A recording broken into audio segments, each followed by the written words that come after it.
তারেক রহমান, আপনি কোন হরিদাস পাল যে আপনার পুলিশ বাহিনী দিয়ে আমাদের বিপ্লবীদেরকে আটকাইতে পারবেন না?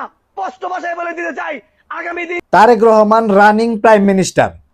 তারেক রহমানের মা আসাল 2বার রানিং প্রাইম মিনিস্টার, আর তারেক রহমানের বাবা আসাল রাষ্ট্রপতি। আর সেই লোকের কয় তুই কোন হরিদাস পাল। আচ্ছা, এখন আমার একটা কথা, বিএমপির কর্মীরা কি ঘুমায় গেছে গা নাকি? দৌলদিয়া থেকে এক পতিতার পোলায়ান হয়ে এই সমস্ত বক্তব্য দেয় বিএমপিদের নিয়ে, তারপরেও বিএমপিদের কোনো রক্ত গরম হয় না। কোনো দলের দালালি করতে আহি নাই, যেটা সত্য হেডাই কই। এই যে জুলাই যোদ্ধারা যেটি আছে, এরা দেশের জন্য খুব ক্ষতিকর কাজরা ভাবতে পারেন, বুঝছেন? আমি এনসিবিদের নিয়ে ওদের নিয়ে আমি অনেকগুলা ভিডিও পোস্ট করছি, তার জন্য সরি, কিন্তু এরাই হচ্ছে দেশের বড় সন্ত্রাসী। কারণ তাকে বিএমপি ভালো লাগে না, হন আওয়ামী লীগ ভালো লাগে না, তাইলে কি এনসিবি তখন নানাদের প্রাইম মিনিস্টার বানাইতে হইব নাকি? আর বর্তমানে সোশ্যাল মিডিয়াতে যে কর্মকাণ্ডগুলা দেখতেছি, ওইগুলা দেখে জুলাই যোদ্ধা এখন আর খায় না মানুষ, ঠিক আছে? ওই জুলাই যোদ্ধা শেষ। যারা জুলাই অংশগ্রহণ করছিল তাদের একটা ভিডিও আমি দেখাই, তারা অংশগ্রহণ করে আন্দোলন করছিল, আর তারা এখন কি বক্তব্য দিতেছে, বক্তব্যটা শুনেন আগে।